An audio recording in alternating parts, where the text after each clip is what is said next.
नमस्कार, आप देख रहे हैं पॉइंट हरियाणा और मैं हूं आपके साथ शेखर दास।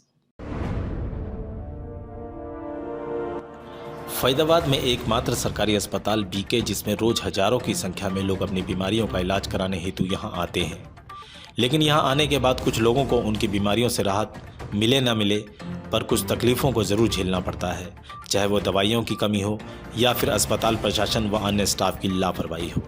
लेकिन लगता है अब मरीजों के साथ साथ अस्पताल में कार्यरत 4th क्लास स्टाफ भी अस्पताल प्रशासन की ज्यादतियों का शिकार हो रहा है।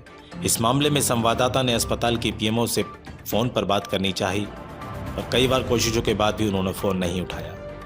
आइए देखते हैं पायनियर हरियाणा की एक खास रिपोर्ट में क्यों परेशान हो रहा है अस्पताल में कार्यरत 4th क्लास स्टाफ। कर दिया, पीएमओ ने फटकार के भगा दिया। यहाँ तो सिर्फ 5 मिनट हुए। लेकिन सर हमने 1 तारीख को हमने अपनी मांगे दी भी थी।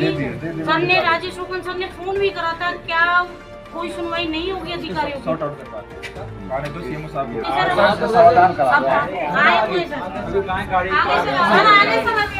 आगे सर बाहर करवा दो। आज आपने सीएमओ और पीएमओ को ज्ञापन सौंपा है, क्या है मामला, किस वजह से ज्ञापन सौंपा है, क्या मांगे हैं आपकी? अपने परिचय के साथ बताएं। इसे छोड़ दो, ऐसे बताओ। सर मैं बीके हॉस्पिटल से चतुर्थ श्रेणी कर्मचारी यूनियन का प्रधान रिंकू मंडोतिया बात कर रहा हूं। हमने 1 तारीख को सुपरवाइज़रों के लिए लेटर दिया था सीएमओ साहब को कि यहाँ सुपरवाइज़र का कोई पद नहीं है, और पीछे से भी कोई इनके पास कोई लेटर नहीं है। हमने सीएमओ साहब से भी और पीएमओ साहब से भी बात करी इस बारे में कि मैम भैया और सर आपके पास कोई इनका पद नहीं है, तो आप इन्हें सुपरवाइज़र किस बेस पर रख रहे हो? तो उन्होंने किया मैंने अपने बेस पर, मैंने कहा अगर आप इन्हें अपने बेस पर रख रहे हो तो हमें लेटर दिखाया जाए इनका कौशल रोजगार से, अगर इनको लेटर दिया गया है तो हमें पक्का लेटर दिया। उन्होंने साफ तौर पर मना कर दिया कि हमारे पास कोई लेटर नहीं है। तो हम उनके खिलाफ है, क्योंकि उन्होंने बहुत धांधलेबाजी कर रखी है। कर्मचारियों को पैसे ले लेकर लगाया गया है। कुछ कर्मचारी हमारे ऐसे हैं जो निकाल दिए गए, उनकी जगह उन्होंने पैसे ले लेकर बंदे लगाए हुए हैं, और रोस्टर भी बनता है तो वो अपनी मनमानी से चलाते हैं। जो बंदे उन्हें पैसे देते हैं उन्हीं को वो अपने ठीक जगह पर लगाते हैं। हम काम करते हुए भी पिस रहे हैं इसमें। हमने सीएमओ साहब को लेटर दिया है, उसका हमें कोई जवाब नहीं मिला है, और पीएमओ तक भी वो बात पहुंच चुकी है, पर उन्होंने भी कोई हमें आश्वासन नहीं दिया। सर मैं चतुर्थ श्रेणी यूनियन से सचिव सोनिया शर्मा, जो कि हम सीएमओ से मिले थे 1 तारीख को। हम ज्ञापन देने गए थे बरवली। हमने मुंह से पीएमओ मैडम से हम मिले भी थे पहले कि मैम सुपरवाइज़र के कोई पद ही नहीं है, तो इनको पदों से हटाया जाए और इनको इनकी ड्यूटी करवाई जाए। मैडम ने हमसे बोला कि पद तो नहीं है, पर मैंने इनको बना रखा है, और ये अजीत, किरण और रिंकू जिसको लेना चाहें वो सुपरवाइज़र के पद पे ले सकते हैं। और आप यूनियन में हो, ठीक है, आप अपनी यूनियन चलाओ, लेकिन सुपरवाइज़र बीके के अंदर यही रहेंगे। और ये रहने के बावजूद इनको रोस्टर दिया गया, जबकि कौशल निगम में साफ साफ है कि सुपरवाइज़र का कोई पद नहीं है, और इस रोस्टर की वजह से ये कर्मचारियों का शोषण कर रहे हैं।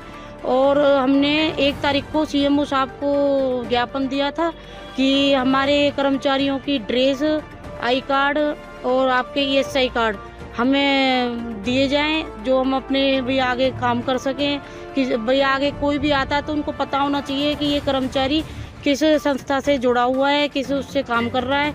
हमारे पास कोई किसी प्रकार का वो नहीं है, और सीएमओ साहब ने हमको बोल दिया था आपकी मांगें पूरी करी जाएंगी, और आप पीएमओ से मिलो। आप पीएमओ के अंडर में आते हो। अब हम पीएमओ के उस पर मिलने जा रहे हैं तो डॉक्टर धीमन से मिलते हैं। डॉक्टर धीमन कहते हैं आप सीएमओ के अंडर में आते हो, और हमारी कोई मांगें पूरी नहीं हो रही हैं। ना हमारे से हम ड्यूटी करने आते हैं, ड्यूटी से भगा दिया जाता है, ड्यूटी नहीं करने देते। सुपरवाइज़र अपनी धांधलेबाजी चला रहे हैं, जो कि सुपरवाइज़र का पद ही नहीं है। क्या सुपरवाइज़र, जब 3 लोगों का आपने नाम लिया, क्या वह 3 लोग कौशल योजना से जुड़े हैं या नहीं? सर वो जुड़े हैं, लेकिन 4th क्लास में जुड़े हुए हैं। कृपया करके पर उन्हें सुपरवाइज़र बना दिया गया है। हाँ जी सर, क्योंकि वो शुरू से ही घोटाला करते हैं। उनका पहले भी कुछ सीपरों का कुछ 4th क्लासों का नाम सीपरों में डाल दिया गया, क्योंकि उनके रिलेटिव है, किरण के जो जितने भी रिलेटिव है वो गार्डों में काम करते थे, कि गार्डों में से उनका नाम काट के 4th क्लास में चढ़ा दिया गया, और जो 4th क्लास में कर्मचारी काम करता था उनको सीपरों में डाला गया।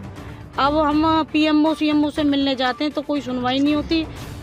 यदि सुनवाई नहीं होती तो सर मैं सरकार से रिक्वेस्ट करूंगी कि इनका पद लिया जाए और आगे किसी और अधिकारी को भेजा जाए। आप आज ज्ञापन दे रहे हैं, पीएमओ और सीएमओ दोनों को दे हाँ रहे जी हैं। जी इसके उपरांत अगर कोई कार्यवाही नहीं होती तो अगला कदम आपका क्या होगा? सर, आगे हम आज दोबारा ज्ञापन देने के लिए जा चुके थे। हमने ज्ञापन दे चुके हैं सीएमओ को, पीएमओ को। यदि अब हमारी सुनवाई नहीं होती है तो 12 तारीख से हम हड़ताल पे बैठेंगे।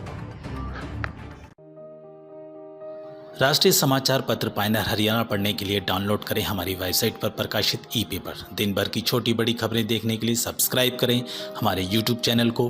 वीडियो को लाइक, शेयर और कमेंट करना ना भूलें।